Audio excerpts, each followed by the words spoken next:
Hey guys, how's it going? Gonna do a quick video on checking piston cylinder clearance. Um, so the 1985 cr125 engine. Last night's video, I did the exhaust lube holes for the bridge, and this was the original cylinder that come with this engine, and it's got too much clearance, so didn't use it.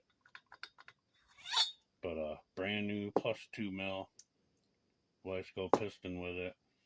Uh, Somebody honed it out real good. So beautiful looking cylinder, and can't get any bigger than a plus 2 mil. So anyway, stick your telescoping gauge down in there, and maybe like 3/4 inches from the bottom.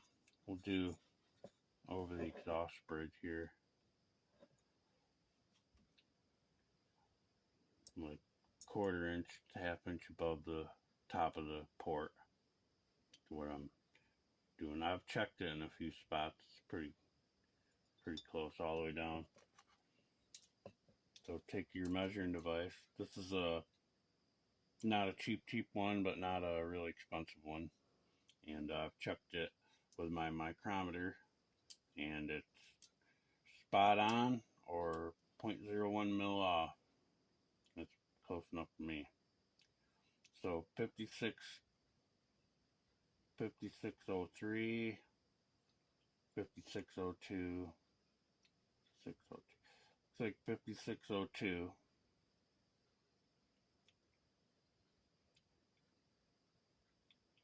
5602, 5602. So 5602. I'm going to write that down. 5602.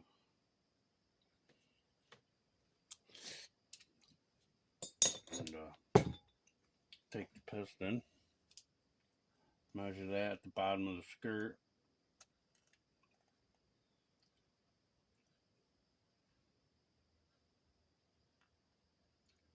Fifty-five nine one. 5591. 5591. 5591. 5591. That's 0.11, 0.11 of difference. So go to your feeler gauge. That's about 4 thousandths. Yeah, 4 thousandths. Yep. Well, it's probably like 4 point something, because 4.10 is 4 thousandths. So okay, so that's twice the amount allowed. 2 thousandths is what you want max. I mean, 2.5 you can go. Any more than that, it's starting to get loose and rattle. Or potentially rattle. I mean, 3 thousandths, yeah. I mean, the bigger, like if this was a 250, 3 thousandths would be okay, but 2 thousandths is what you want for 125. And so I'm gonna take the so this is the 4 thousandths feeler gauge. We'll stick this down in there and see what piston like that. Piston in there. Do it probably about right here. Say, and it goes down in there. A little snug. Probably use the 5.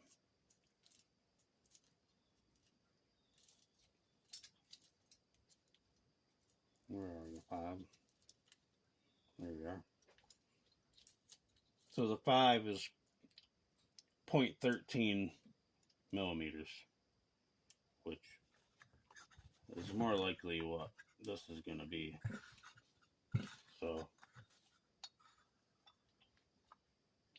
5 0.13 mil or 5 thousandths. Yeah, this one more like it. Goes down in there nice and snug. Holds the piston. You can see it coming out. Down there. So, I mean, the feeler gauge don't lie. Both measurements were pretty close. So, definitely, this is why I didn't use this cylinder. Because the clearance is too much. So, that's how you do it. If you don't have nothing to measure with, you can use just feeler gauge. Simple feeler gauge. You know, stick it down in there. And it doesn't lie. That's how I've done it for years. So, but yeah, 5 thousandths is too much. We got this. Took a while to find a good used. This is in 1985, so only 85 and 6 are the same.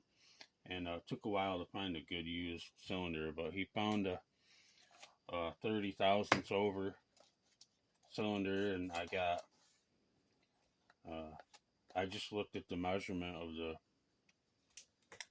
the bore size on the eBay where this was sold, so then I figured it out. It was 30 thousandths over, and this was the only one I found on eBay. 30 thousandths, pretty rare. It's like 20, 40, 60, you know, what they usually do. But old stock from the 80s. This was a single ring too.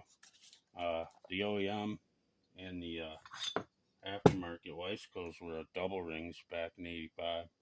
But this Weissko was a single ring. Pro True, it says. So pretty neat to get this old stuff. But yeah, that's how you do it. Yeah, that's how I do it anyway. I mean, like I said, the feeler gauge is, I think, the most accurate way to check clearance. Like if you have a cylinder and piston, like an engine you're thinking about rebuilding and want to know, you can check it with the used piston and get an idea. You know, it might be 0.01, 0.02 millimeters different between a used and a new piston, which ain't very much if it's not completely worn out. You know, a used piston I'm talking about. You know, so, but you can get an idea of what, if your cylinder's any good or you need a board or whatever. So yeah, I hope you guys understand what I'm talking about here. But alright, man, have a good one. Later.